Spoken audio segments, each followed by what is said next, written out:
Guys, ako yung ginawang model ng HydraFacial.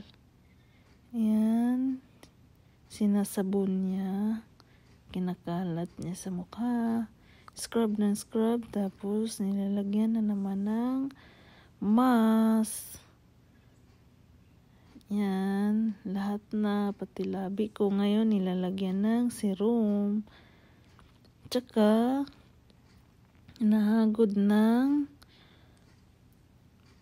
para siyang pang close ng pores na may eyes. Tsaka yan na naman another mask. Tapos massage ng massage. Ganyan yung pagmamassage ng mukha.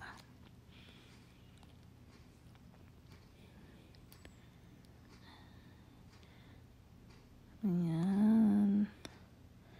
Tapos nilagyan na naman ng serum. Kalat sa mukha. Ayan. Tapos na.